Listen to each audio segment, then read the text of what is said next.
Everybody, welcome to our latest Strive webinar. I'm pleased to be joined by Arjun Murthy, who today is a veteran energy sector analyst who's agreed to join us for a conversation that I've really been looking forward to. He publishes in a widely read Substack. He also is the host of a podcast, a wide voice on a wide range of matters, but most importantly for the subject of where we'll get started today, an expert on the U.S. energy sector. And please join me in welcoming Arjun as our latest guest. Arjun, thank you for joining us today. We'll kick this off with a conversation between you and I. I have some questions for you, and I'll encourage you not to hold back. And hopefully we can, kick off our dialogue and lead into an audience question and answer where people will have an opportunity to submit their questions for you too. But that's a little bit of the format for today. And I thought I'd hand it over to you at the beginning to just start as neutrally as we can. You're a veteran observer and analyst of the U.S. energy sector.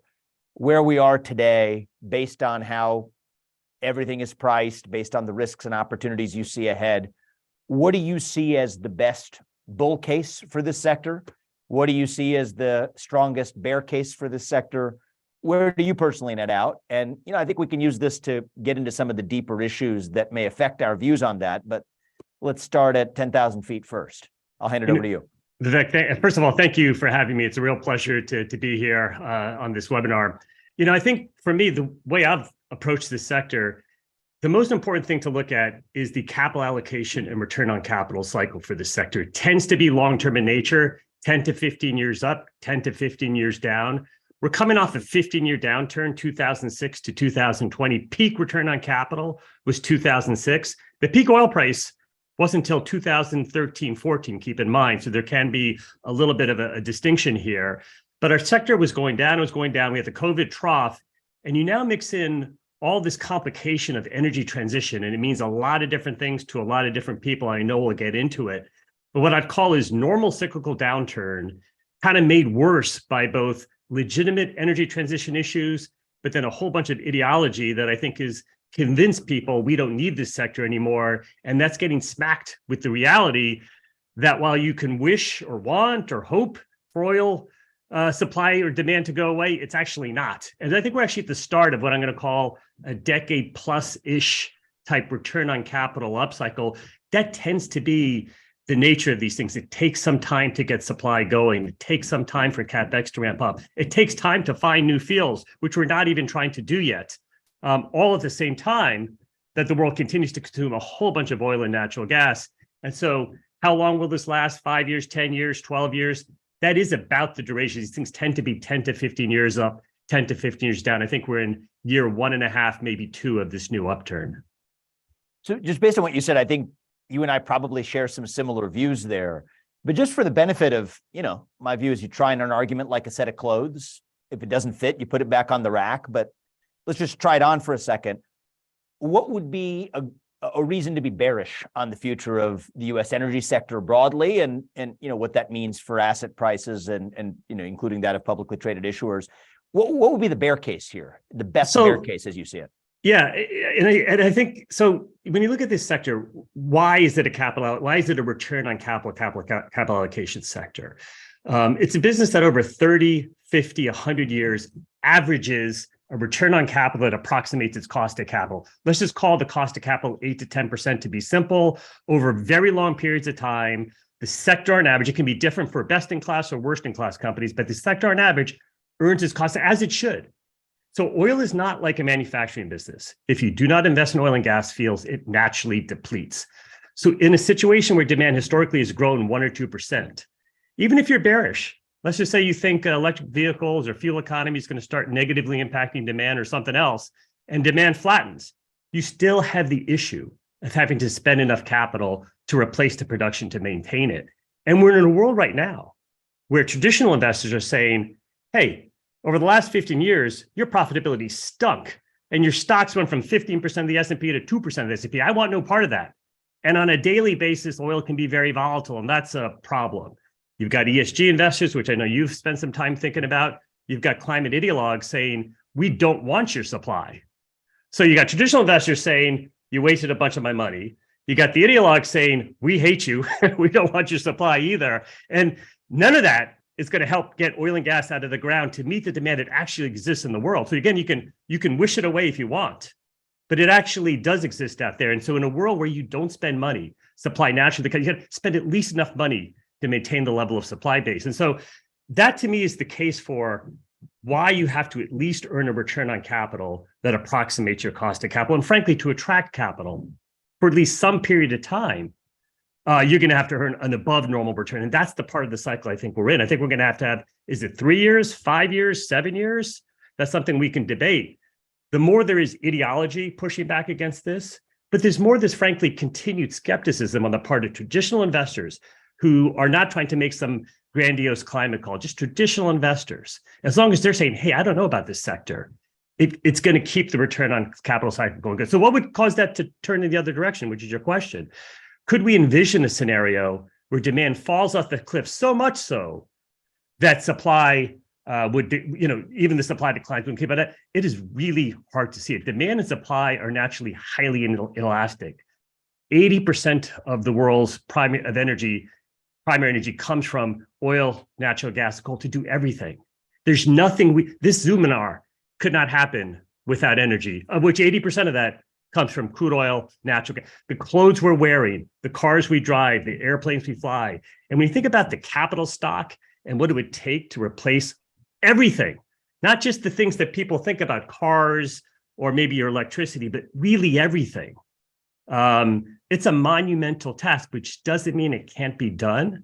But the world is focused on, I hate fossil fuel companies, and almost no attention is being placed on the demand side. And so the demand continues, while at the same time, we're telling traditional companies, we don't want you anymore, don't waste money. So it's hard for me to understand the bear case in the absence of something really changing on the demand. Recession can always cause problems in the short term. Yeah, that's I guess like a caveat to any cycle for utilization of energy or any other demand for other goods. So I hear you on the demand softening possibility, but I want to go back to a point you made that I thought was pretty interesting. You identified two kind of parallel forces that I actually see as creating a confluence that is maybe underappreciated over the last decade. I mean, force number one was disciplining return-focused investors who said, look, this is a sector that overspent, overlevered, overgrew into low-returning projects on the back of the shale oil revolution, on the back of low interest rates where you could lever up, overinvest in projects.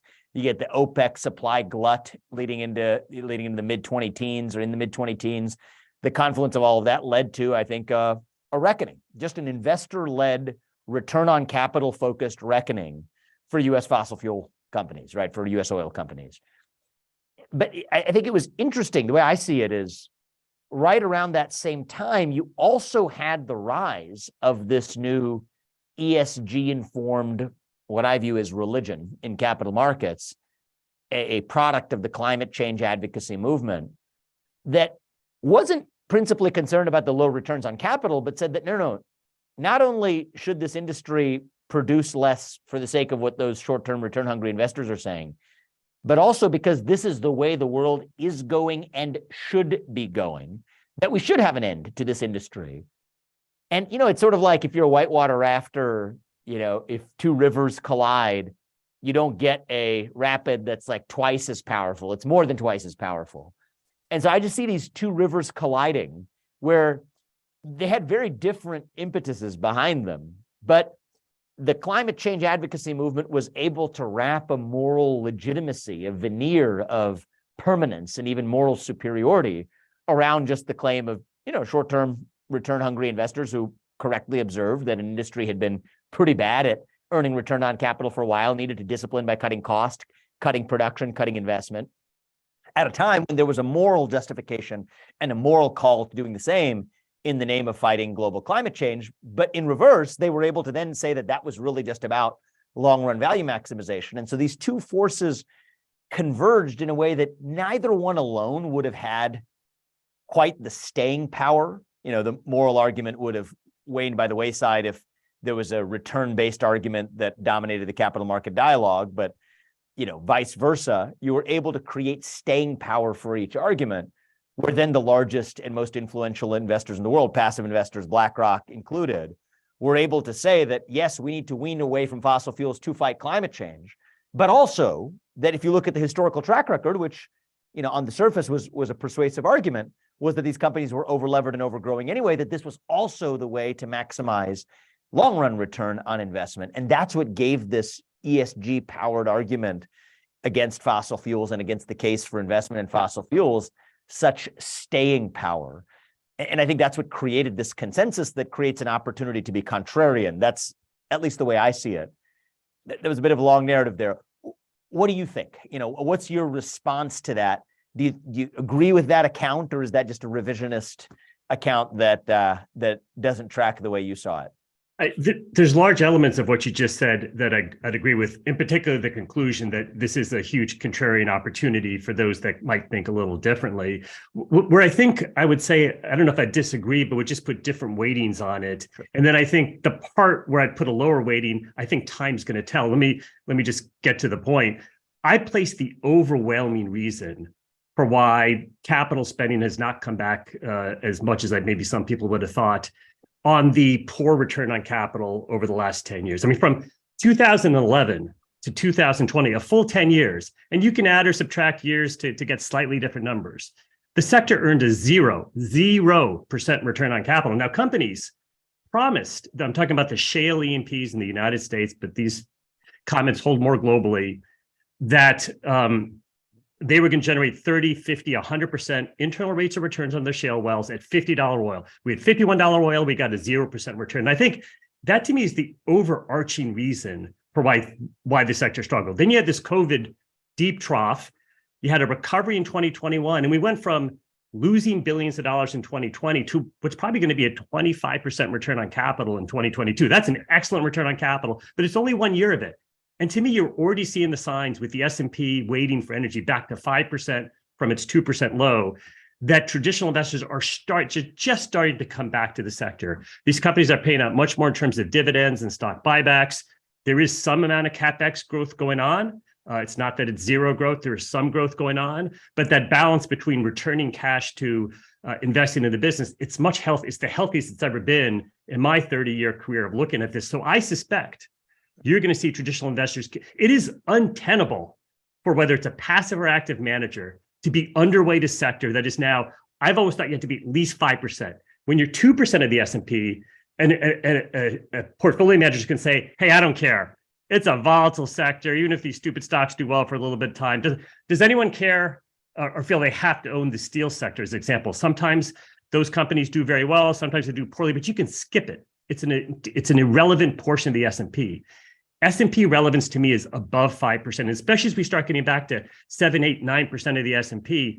I think you're going to see these sort of moralistic arguments get deeper analysis that they greatly deserve. And I do respect, and I read it over the Christmas holidays, Woke Inc. I do recommend people read your book. I thought it was actually very thoughtful in terms of articulating some of the challenges with what you call a religion, and I would agree with that, for both ESG and climate. What I would say, though, is I'd still put the preponderance of, quote, the blame or the weight on traditional investors kind of throwing up on the historic returns. Yep. That is kind not like to say, there's not to say that there aren't investors who are in that moral bucket. I think they're small personally. So yeah, no, it's interesting. I mean, it's. I mean, you've been around this sector a lot more than I have. I'm a newcomer to the energy sector. I mean, I grew up in biotech. I spent 7 years as a biotech hedge fund manager. I spent 7 years after that leading a biotech company as CEO.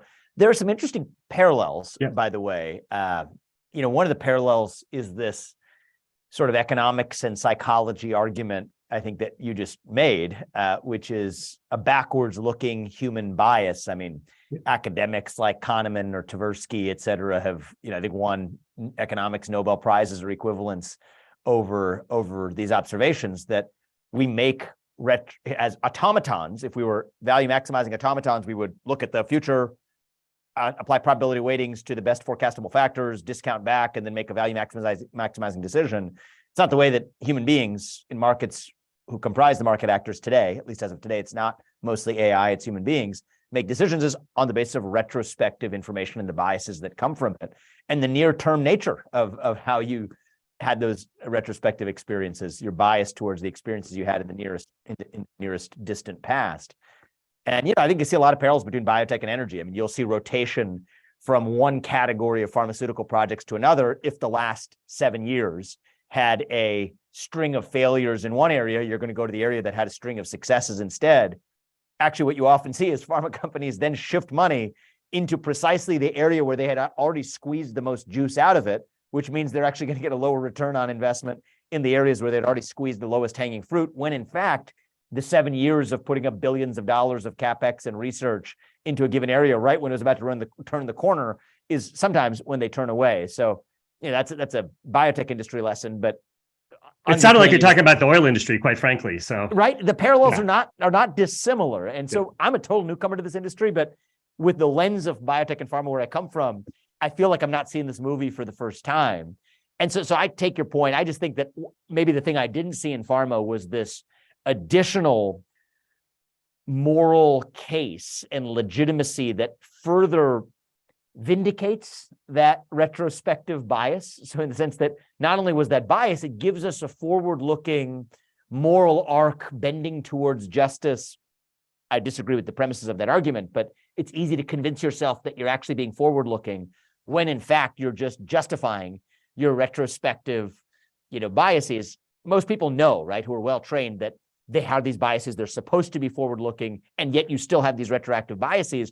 I think it's easier to follow your retroactive biases when you have a justification for believing that you're actually forward-looking, and I think that's part of what the ESG narrative has built into this. So we might have slight differences in the relative emphasis we'd put on each of those contributions, but I think they're interesting observations in either case. Let me just jump in here, because I think I can actually bridge where we're at on this. So while I will say that the low profitability is the overwhelming reason traditional investors have been skeptical of the sector, where to me ESG and climate has come in, and it's really the climate question, is for my entire career, and frankly for the 100 years of this business, it was population growth leads to economic growth, of which that will be driven by generally fossil fuel energy. So there's a very clear relationship. And the relationship between economic growth and, just to say, oil demand growth, if you have 3% GDP growth, you're going to have 1.5% oil demand growth, to keep it simple. For the first time in my career, the question on oil demand, people are asking the question, is there going to be a delinkage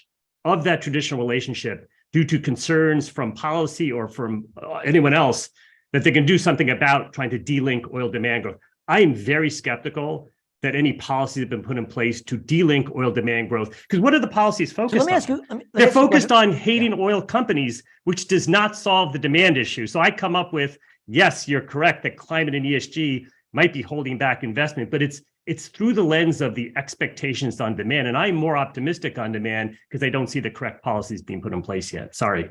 No, this is so interesting to me. So just to go further on one particular question there, because there's the economic fundamentals, which you've been talking about. And then there's the separate question of, prices of securities, for example, right? And so on the latter question, how much is that consensus perspective that you described, the potential delinkage of oil prices from demand? Forget the fundamentals argument, but in terms of like the market expectations, and tell me if you understand the precise question I'm asking, how much of that is impounded into the way that, let's say, stocks, for example, broadly are priced? Is that narrative part of the consensus that's impounded in there? And does that create a contrarian opportunity for somebody who takes a different view on whether climate policy will indeed have the substantive impact that it's assumed to have? I think that consensus is baked in? I think it's one of the most important factors. So like when a sector has such a poor track record, a recent poor track record, I should be clear on, the 1990 to 2000 period was actually very good. The late 80s was bad. The 70s were good. I mean, that's just the nature of these 10 or 15-year cycle. But the most recent period, which covers a lot of, especially, I'm old, I'm over 50, but for younger people, it encompasses their entire working careers. This was not a good sector. It's hard to disaggregate that from the inherent volatility, from concerns about recession, from concerns about what if some of the geopolitical turmoil dies down. But there is no question, for the first time, these concerns about its oil demand delinking from economic growth to the downside is for sure weighing on stocks. So I think if one does an analysis of demand and what are the factors that drive it, in my view, there's no evidence that fuel economy is improving. It gets a little better every year, but not step change. And I'm skeptical that you can hockey stick EVs within some 10 or 15-year period. I personally drive an EV because I enjoy the ride. I also happen to be someone who is a retired Goldman partner, and I'm very fortunate that I can afford an EV and I can park it in a garage, which not everyone for sure on earth has that type of opportunity. So I'm very skeptical that you can hockey stick EVs outside of the mass affluence. And so I come out with the contrarian view. Oil demand is going to do much better than people think because no one's putting any policies in place to really address it. But it's part of that narrative of, is it because the sector had a poor track record? Is it inherent volatility? Is it recession risk? All those things get baked in. I am convinced that as the sector generates profits, profitability is irresistible to the vast bulk of Wall Street. There'll always be some on the moral ground. There'll always be the climate hawks. And I'm not against decarbonization, actually. I'm in favor of sensible policies, not let's demonize the sector and disincentivize supply when you're doing nothing to disincentivize demand. Yeah. So that's an interesting view. If that is true, and that's my sense, but as you said, I'm still relatively to someone like you, a newcomer in this sector. But if what you said is true, and that's my intuition as well, that this is a major factor impounded in the consensus of how securities are priced, then, as the old adage goes, Warren Buffett, I think, is often credited for it, be fearful when others are brave and be brave when others are fearful. There's an opportunity. I mean, my general view on how one makes disproportionate return in markets has been my experience in prior lives is it's not enough to just be right when everyone else is right, nor is it enough to be contrarian and wrong when everyone else is right in a different direction. But you have to be both contrarian and right. And that's a hard thing to do by definition. But if that's really an important and significant part of the consensus that influences how U.S. energy and related securities are priced today, it's kind of unavoidable to get into the merits of the climate change and climate change policy debate if you really do want to potentially have a chance at developing a contrarian view. And then we can debate whether that contrarian view is correct or not. And I guess part of the opportunity that I see, push back on me because I'm in my own, everyone's in their own bubble. I'm probably in my own.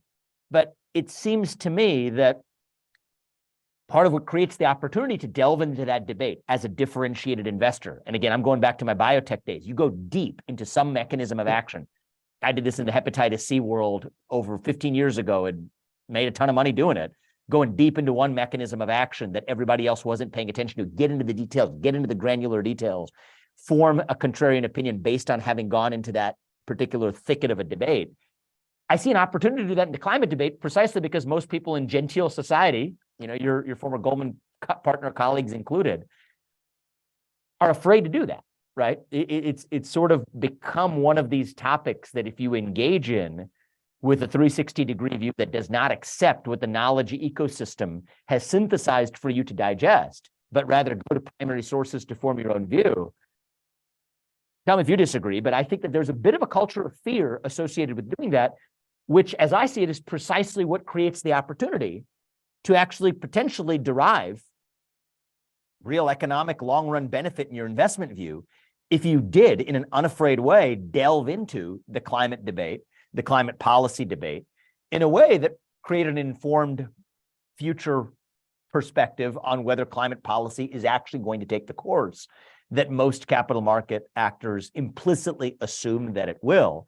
And if you're reading between the lines of my comment, I basically think it is unlikely to. I don't think that by 2050, we will have adopted the policies that the modern consensus, including the ESG-informed consensus, assumes we will by 2050. Some of that relates to collective action problems. Some of that relates to the fundamentals of the underlying debate being based on flawed premises about even what is and isn't an existential threat to the planet.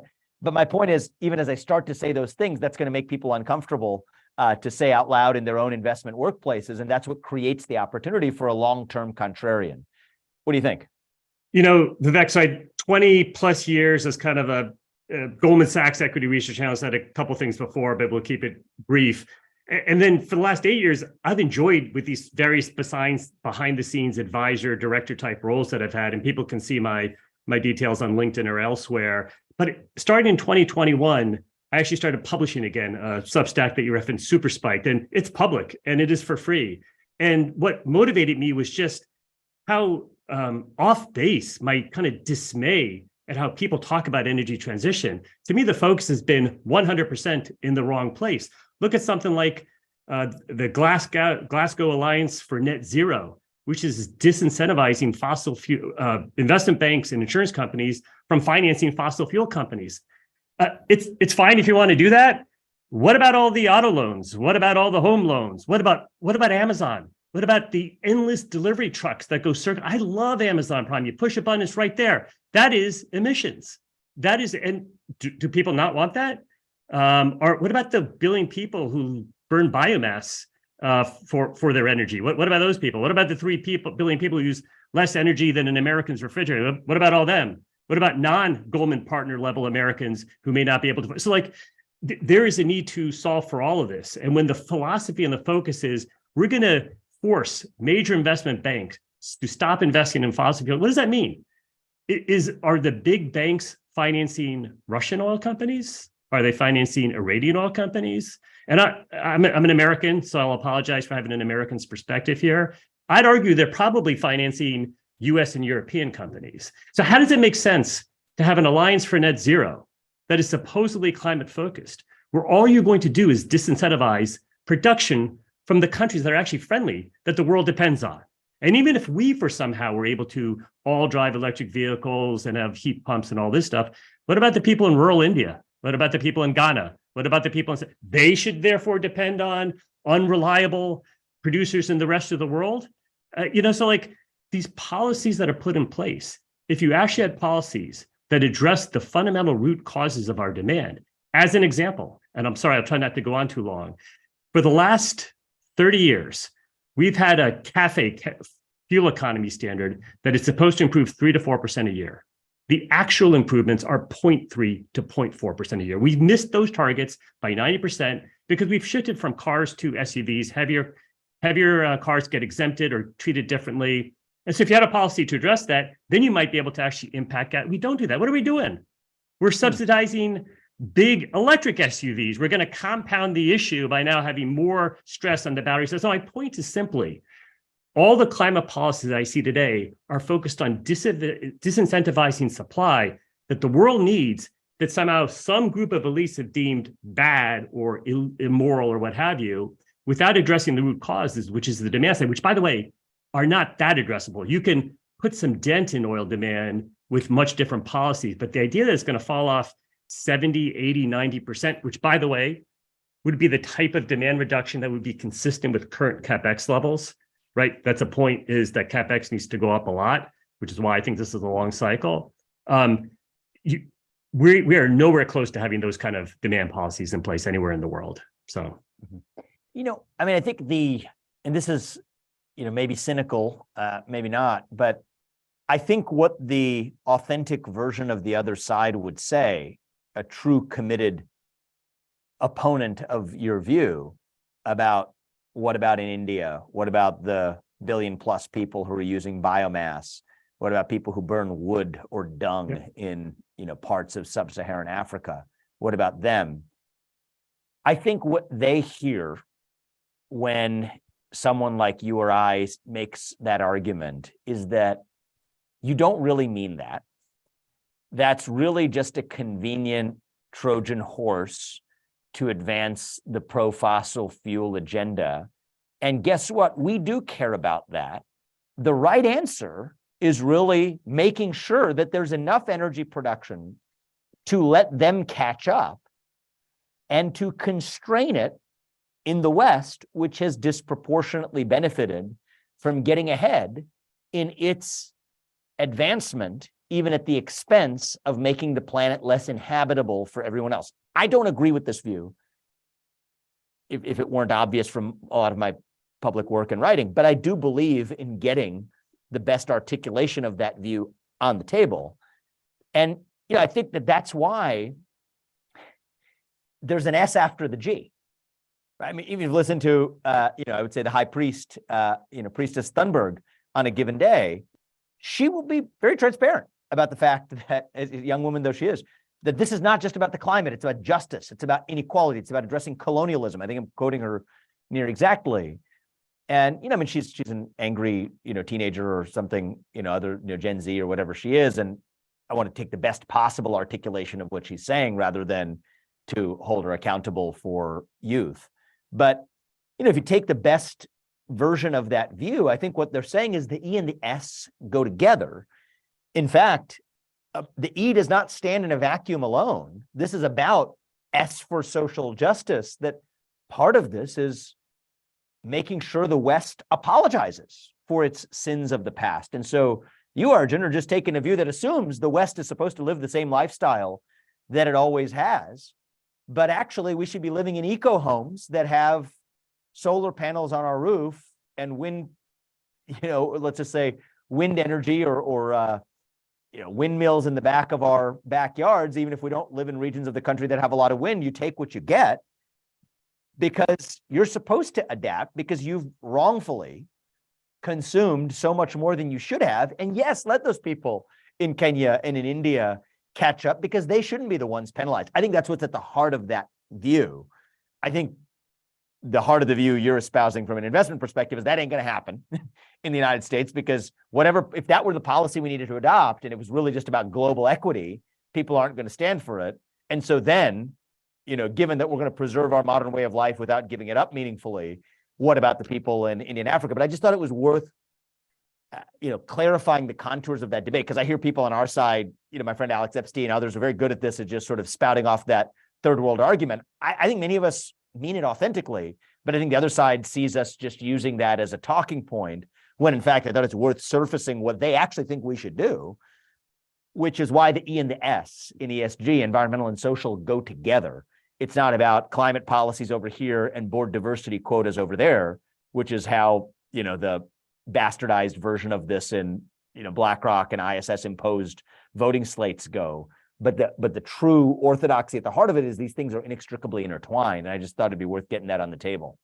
Well, let me address some of what you just said. And so where I would agree with climate hawks, I'll use that phrasing, would be, it's not that there's nothing oil companies should be doing. So I think, as example, I'm on record, oil companies should be addressing their methane. I think that's very addressable. I think the costs are very manageable. Often you generate more revenues than you do costs. And I'd say that is a contribution just about all oil companies should be making. Orphan wells would be the other one. But I would say on the justice argument, because this is actually where I feel most passionately, and I call it one of my motivating factors to creating Super Spiked, it is fundamentally unjust to not deny anyone energy. Where I really push back on is using moral terms to describe energy, that something is green or brown or clean or dirty. Nothing is clean or green or dirty or brown. They all have attributes. They have attributes in terms of availability, in terms of affordability, in terms of reliability, and in terms of geopolitical security. And they have other attributes like the environmental footprint to create it, produce it, and use it, and as well as the inherent carbon content. And I am in favor of moving to lower carbon forms of energy, but they actually have to be available, and they have to be affordable, and they have to be reliable, and they have to be secure.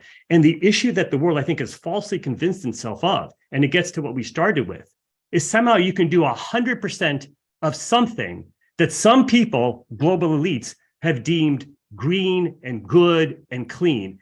Nothing is inherently green and clean. Those are wrong labels. And there's a real fundamental need to educate people that there's a certain energy content of everything that we produce, and there's a cost to producing it. And to get off these all or none kind of deals. Yeah. As an example, you could have hybrid vehicles that would significantly improve you could cut US gasoline demand in half by adjusting how you treat SUVs and allowing for hybrid vehicles. Instead of saying, for example, in the great state of California, we're going to be 100% EVs by some year. There's no chance they're going to be. It's just a political fight. It's not real policies. So I'm going to needle you a little bit, actually. A lot of what you're saying, I'm sure it's new to a lot of our listeners and interesting, and it's interesting to me too.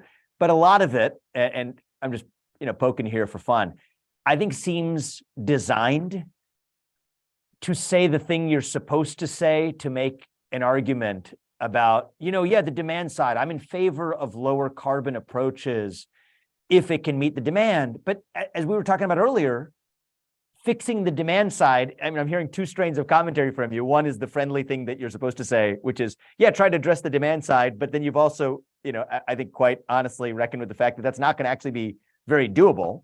And so, I just think that sometimes that becomes the centrist, and even to the extent there's a political debate in the center-right consensus, that's the safe center to center-right consensus to inhabit, when in fact, everyone acknowledges, who understands the underlying issues, yourself included, that the demand side fix here isn't really going to move the needle either. So, we don't favor the supply constraint problem because that's just walking into a disaster. But the demand side fix sounds good, but we all quietly acknowledge that isn't really going to have the effect, which is where I think the more honest of my friends in this debate, Alex Epstein, for example, come out, which is to say that we should stop pretending about this verbiage relating to lower carbon uses, because that's, even if you buy into every tenet of the modern consensus, still not going to move a needle, instead of acknowledging that the single greatest advance in dealing with climate change, as measured by climate-related deaths, was powered by greater and more effective utilization of fossil fuels. The fact that there's 90, this is not my original research, it is, but actually it's not even his original research. It's an international body of work that tracks deaths related to climate for 100 years, from a century ago to today. There's a 98% reduction in climate disaster related death rates, and most of that owes to greater utilization of fossil fuels.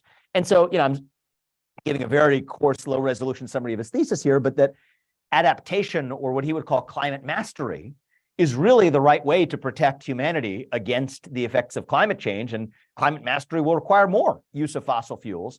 And in a zero-sum pie of focus as a society where we can allocate our resources, attention, and energy, why aren't we talking more openly about climate mastery than paying homage to this idea of, well, if we could have lower carbon usage, I'm in favor of it, while quietly also acknowledging, as you have several times in this conversation, that that's not really solving the demand side, going to, in the foreseeable future, address anything other than, making the supply argument more palatable by saying that. And I know I'm needling you here a little bit, so I want to let you respond to that. That's kind of what I hear is a centrist consensus that sometimes irks me a little bit, because I think it's about actually sounding friendly rather than addressing the underlying problem.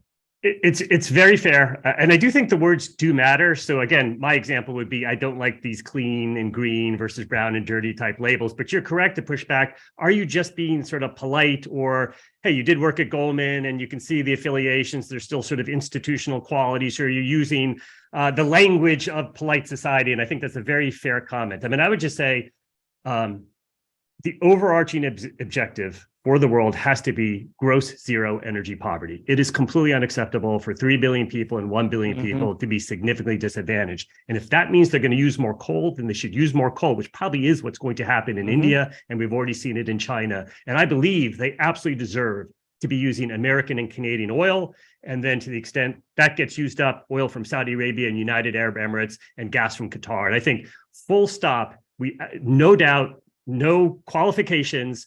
That is our first and overwhelming order of business. It always will be the case. No one can live without energy for 5 seconds. And some people have to spend their entire lifetimes and their children's lifetimes living without energy. So there's zero question about that. I don't agree, though, that there's nothing that can be done or should be done. We're going to choose not to. And that's the part where I could probably phrase it more coarsely instead of more politely. We're not on track to address, because it's just a political fight right now. It's the left presides one side and the right presides one thing. I do consider myself to be someone who would like to have as limited of a government as possible, but I'm not an anarchist. I do believe we should have some government and some rules and regulations. And I'll just cite methane as my example of something where perhaps some rules and regulations do make sense. So I don't think we need to necessarily sacrifice our lifestyles to then possibly be more efficient in our usage of energy. Nuclear power, which I know we'll get to, that's an example where, why can't that be part of the solution? Last time I checked, it's pretty zero carbon, it's reliable, it can't be 100%, but it could be more than 15% and certainly shouldn't be going to zero. But I do think there are lots of things you can do. I completely disagree with all these supply side oriented, we want to morally get rid of fossil fuels. I do not agree with any of that stuff, but I do think there's things you can do on the demand side that we're going to choose not to if we're being pragmatic about it. But I don't mind you teasing me about this. So no, that's right. I think, and I do want to go to nuclear because I think it's a really important subject, but I smile a little bit in the wake of the discussion or my prodding of you that we just had, which is, I won't name who it is, but there's a, famous, billionaire, multi-billionaire guy I was talking to recently. He's, become a little bit more, outspoken and, on some of these issues and others. Gently though. Let me just jump in on one thing that I forgot to mention, which is there are non-climate environmental issues. So like when I went to college in Denver, clean air, clean water. There was a brown cloud that used to come in from Los Angeles. I will say, thank goodness the California Air Resources Board put in whatever they did, which everyone complained about at the time, to get rid of that brown cloud. I think you and I both share an Indian heritage. Right. So let's clean up the air pollution in there. So there's smog control. There are ways to use energy more efficiently and more cleanly that I completely support. Some of that is with new technology. We might become more dependent on Middle Eastern oil. My career started shortly after, it started before, but the heart of my career at Goldman started just after 9/11. So some of my previously not being so excited about oil from the Middle East stems from the Syrian experience of living through that. So there are, I think, reasons to produce and pursue both demand side, but different types of technology. I think that is part of the argument, should be part of the argument here as well. Yeah, I mean, it's a fine and important point, actually. I mean, I consider myself genuinely an environmentalist because I think clean air is important. Clean water is important. Preservation of our national parks, protected sanctuaries where we're able as human beings to flourish in part through our interaction and union with nature is important. Teddy Roosevelt, I think, had a view of the importance of our national and natural beauty, even as Americans, as part of our identity. And I agree with it.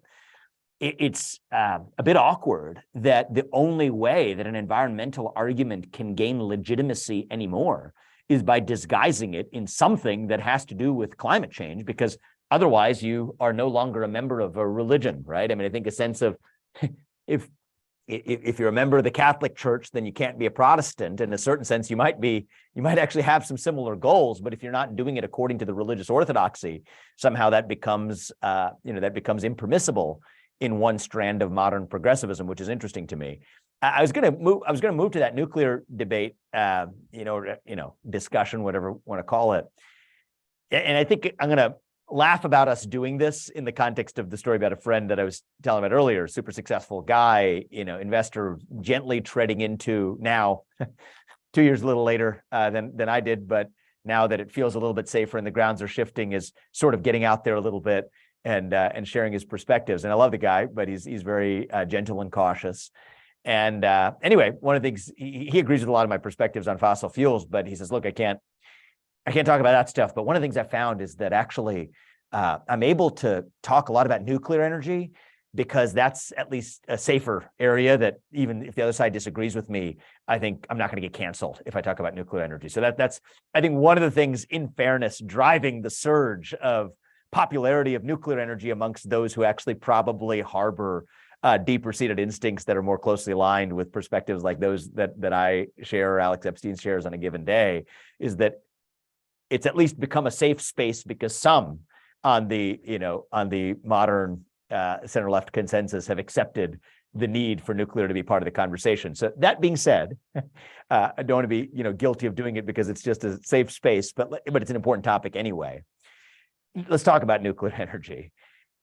It is an interesting paradox that many of the opponents of fossil fuels on grounds of carbon emissions are opposed, sometimes vehemently opposed, to the greater utilization of nuclear energy. Vanguard's ESG fund, at least as of last time when I checked, one of their ESG funds systematically excludes nuclear energy by rule. And yet, this is the same consensus that informs a proxy voting guideline that leads to a 2021 vote at Chevron to reduce its scope 3 emissions, referring to carbon emissions. That's a bit of a paradox without making the increasingly tired case for what about nuclear, because a lot of us say this. More interestingly, what's going on there with respect to the paradox between hostility to fossil fuels coinciding with hostility to nuclear energy? I find the the hostility to nuclear is just completely baffling. And I think it stems from the portion of the, like, I'll use the word climate hawk crowd, that are in the Malthusian, the real extreme portion of it. It's filtered to be to the moderate center left, although hopefully that's starting to change. And I can't explain it, where then it doesn't become about trying to provide economic growth. It actually becomes about actually trying to go to degrowth type outcomes, which I would find abhorrent, and is going to leave a whole bunch of people behind. I think, to be positive about this, I do think the temperature is changing in a favorable way on nuclear, that it is starting to gain more acceptance. We've not built this stuff for the most part since the 1970s. That might not have been a time to use as your role model for how to build things. There are countries like China which have consistently added nuclear, and they've been able to do it with an efficiency and on a time frame that is logical. So people who say it's going to take 10 years, it doesn't have to take 10 years. There's a whole bunch of permitting and other regulatory reforms, and there's frankly a learning curve that we should go to. But it's not my line, so I don't want to take credit for it. But it's too bad we didn't discover nuclear energy yesterday, or it would be hailed as our climate savior. And it's nothing should be viewed as a savior. Nuclear cannot be 100% of our mix, because the things do run all the time. And there are times when sometimes power demand is lower. But I think France, to give one European country a little bit of credit, they've got, I want to say it's 75% nuclear mix in their power, in their power generation. They've shown you can do it safely, you can do it effectively, and then not be reliant, in this case, on natural gas or fossil fuels. So I cannot explain to you why it's not getting. We need a Marshall Plan for nuclear power. It has to be part of the mix. So. And it's fair to say you think not just deregulation, but industrial policy, that is, fancy way of saying government investment alongside private sector investment is effectively table stakes necessary for nuclear, based on your invocation of Marshall Plan logic there. That's about right? Again, as a limited government, non-anarchist, this might be a place where we could use some industrial policy and some government, if not rules or help, but the government's going to have to be involved in some investment. Exactly. Is your point. Yeah. Cool. How many questions do we have on deck? Let's see. Several questions. All right.